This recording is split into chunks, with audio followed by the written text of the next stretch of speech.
Welcome. सो आज हम लोग जो स्टार्ट कर रहे हैं वो हमारे हैं रिएक्शन इंटरमीडिएट। आप लोगों ने देख ही लिया होगा, तो हमने रिएजेंट्स तो काफ़ी कुछ पढ़ लिए, तो थोड़ा सा उसको स्टॉप करते हैं और रिएक्शन इंटरमीडिएट स्टार्ट करते हैं।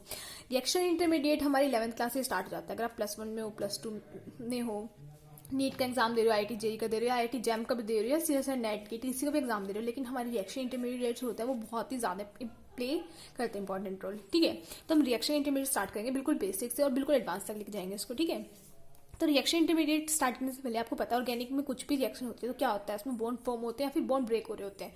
तो हमारे दो टाइप होते हैं, या तो बॉन्ड हमारा क्या हो रहा है, फॉर्म हो रहा है, ठीक है, बॉन्ड फॉर्मेशन होती है, या फिर क्या होती है, बॉन्ड का हमारी ब्रेकिंग होती है। ठीक है, अब मुझे एक बात बताओ, अगर कोई भी बॉन्ड टूट रहा है, बॉन्ड ब्रेक हो रहा है, तो हमें क्या होगा, एनर्जी रिलीज होगी वहाँ पे। अगर बॉन्ड ब्रेक कर रहा है तो वहाँ पे हमें पता है क्या होगी, एनर्जी रिलीज होगी। ठीक है, और अगर बॉन्ड फॉर्म कर रहे हैं तो वहाँ पे क्या होगी, एनर्जी हमें देनी पड़ेगी, मतलब हमारी एनर्जी की वहाँ पे क्या होगी, रिक्वायरमेंट होगी, मतलब हमें एनर्जी देनी पड़ेगी। तो ऑर्गेनिक में यही दो रूल लगते हैं, या तो बॉन्ड फॉर्म हो रहा है, बॉन्ड ब्रेक हो रहा है। अगर बॉन्ड ब्रेक हो रहा है तो एनर्जी रिलीज हो रही है, मतलब वो रिएक्शन बहुत ही इजीली हो जाता है। लेकिन अगर हमें बॉन्ड फॉर्म करना, मतलब हमें एनर्जी देनी पड़ेगी, और अगर हमें एनर्जी देनी पड़ रही है ना, तो मतलब वो रिएक्शन बहुत स्लो होता है। ठीक है, अगर रिएक्शन इंटरमीडिएट पढ़ने से पहले इंटरमीडिएट होता है, उसके लिए ना आपको सबसे पहले थोड़ा डिफरेंस समझना होगा किसके बीच में, ट्रांजिशन स्टेट के बीच में और जो रिएक्शन इंटरमीडिएट है उसके बीच में। तो देखो, हमारे पास दो टाइप के रिएक्शंस होते हैं। आपने ये उसमें पढ़ा होगा केमिकल काइनेटिक्स में। एक तो सिंपल स्टेप रिएक्शन होता है, ठीक है, एक होता है हमारा सिंपल स्टेप रिएक्शन, और जो सेकंड होता है हमारा वो क्या होता है, मल्टीपल स्टेप रिएक्शन। दो टाइप के रिएक्शन होते हैं। ठीक है, तो सिंगल स्टेप रिएक्शन में क्या होता है, लाइक सिंगल स्टेप रिएक्शन का मैंने एग्जाम्पल लिया, मैंने बोला A2 + B2 गिव्स 2AB।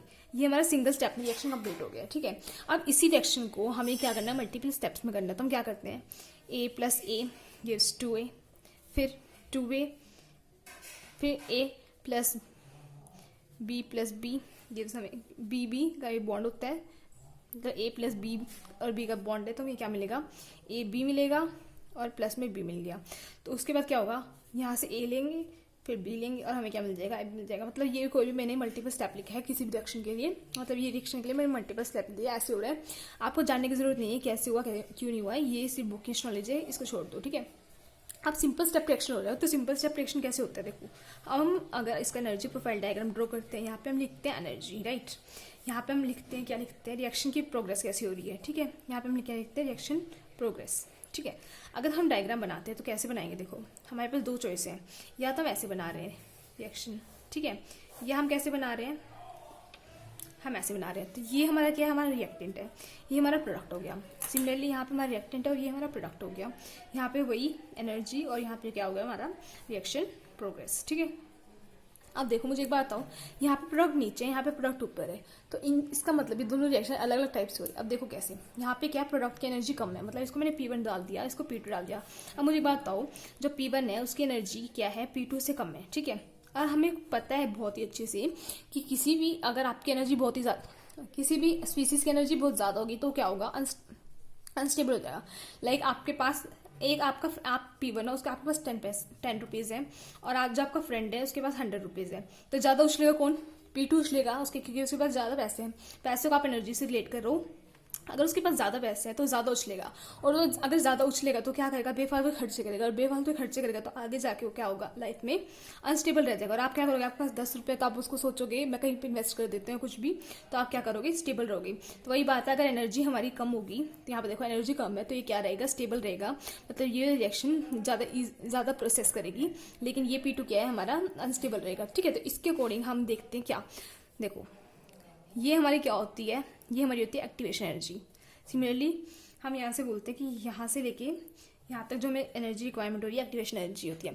तो एक्टिवेशन एनर्जी क्या होता है, एक्टिवेशन हमारी एनर्जी हमारी वो एनर्जी होती है जो कि हम रिएक्टेंट को देते हैं, किसके लिए, to change it into product, मतलब रिएक्टेंट से प्रोडक्ट बनाने के लिए हमें कितनी एनर्जी की रिक्वायरमेंट होगी, उसी को हम बोलते हैं क्या, एक्टिवेशन एनर्जी।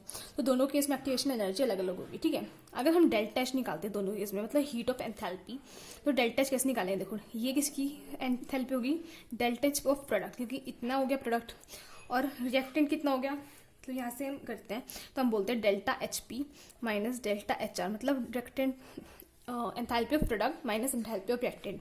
अब हमें पता है प्रोडक्ट नीचे है तो नेगेटिव आएगी इसकी, तो डेल्टा एच अगर नेगेटिव है, ठीक है, इस केस में डेल्टा एच हमारा क्या आ गया, नेगेटिव। अब इस केस में देखते हैं डेल्टा एच कितना होगा, ये प्रोडक्ट कहाँ पे ऊपर है, तो अगर मैं लिखती हूँ delta H product minus delta H reactant, तो प्रोडक्ट क्या हो गया, पॉजिटिव, और रिएक्टेंट क्या है, नेगेटिव हो गया, नेगेटिव नेगेटिव, तो यहाँ पे क्या आ गया, ये आ गया पॉजिटिव। तो यहाँ से डेल्टा एच कितना आ गया, पॉजिटिव।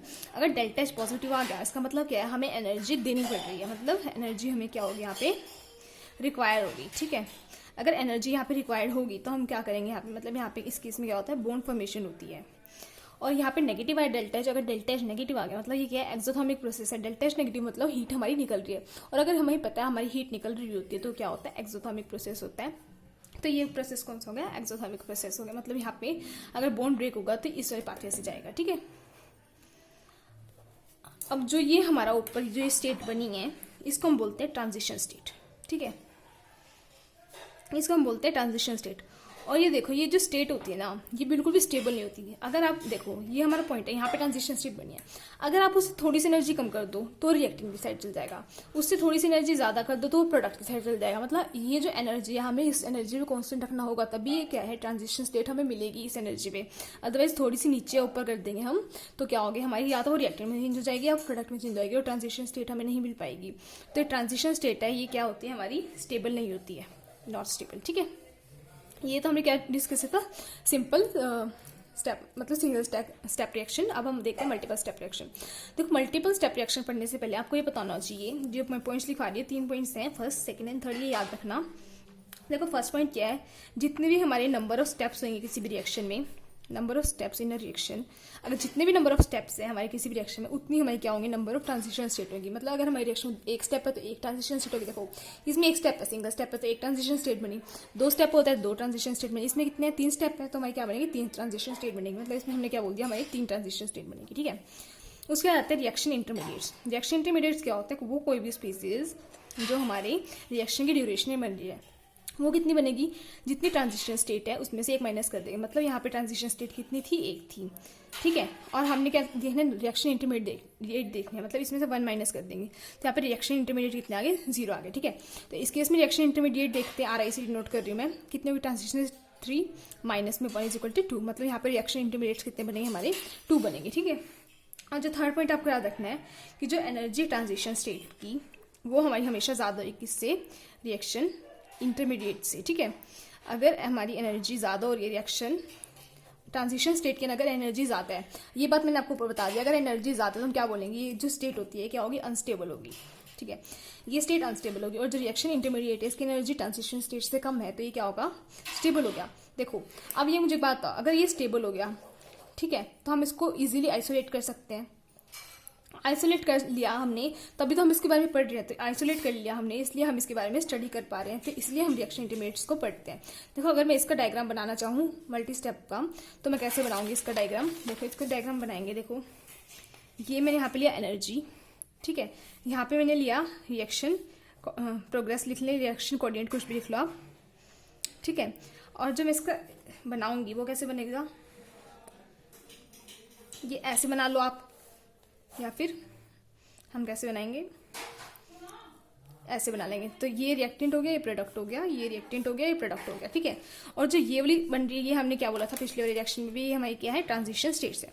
तो ये फर्स्ट ट्रांजिशन स्टेट होगी, ये सेकंड ट्रांजिशन स्टेट होगी, और ये क्या हमारी थर्ड ट्रांजिशन स्टेट होगी। सिमिलरली इसमें 1, 2 एंड 3 ये हमारी 3 ट्रांजिशन स्टेट्स हो गई, ठीक है।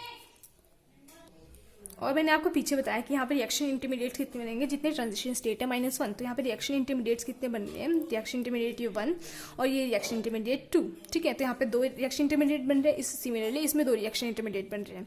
और सिमिलरली जो ये वाला प्रोसेस हो गया क्या, एक्सोथर्मिक प्रोसेस हो गया, और जो ये वाला प्रोसेस है एंडोथर्मिक प्रोसेस हो गया, जैसे पिछले कंसेप्ट था वैसे ही। अब देखो, जो ट्रांजिशन स्टेट है उसकी एनर्जी ज़्यादा है रिएक्शन इंटरमीडिएट से, अगर एनर्जी ज़्यादा है तो ये अनस्टेबल होगा, और जो ये वाला है वो क्या है, स्टेबल होगा, ठीक है। तो बस यही था हमारे जो बेसिक था, हमें जो हमें पता होना चाहिए कि रिएक्शन इंटरमीडिएट स्टेबल क्यों होता है। ये क्वेश्चन बहुत बार पूछा जाता है, अभी नहीं पूछा जाएगा तो आपके प्रैक्टिकल एग्जाम्स में पूछा जाएगा। तो हमें ये पूछा जाता है कि जो रिएक्शन इंटरमीडिएट्स हैं वो हमारे स्टेबल क्यों होते हैं, तो वहाँ पे आपको क्या बताना, जो रिएक्शन इंटरमीडिएट है स्टेबल क्यों होते हैं, उसका रीजन आपको यही बताना है इस डायग्राम से। मतलब इन डायग्राम से आप एक्सप्लेन कर सकते हो कि रिएक्शन इंटरमीडिएट है वो स्टेबल क्यों है, ठीक है। तो यही था हमारा बेसिक। नेक्स्ट लेक्चर में हम कार्बोकेटायन, कार्बन एनायन, सबको इन सब के बारे में डिस्कस करेंगे, जितने भी हमारे रिएक्शन इंटरमीडिएट्स हैं। तब तक के लिए थैंक यू। अगर आपको वीडियो अच्छी लगे please like, share to your friends and subscribe to my channel. Thank you so much for watching.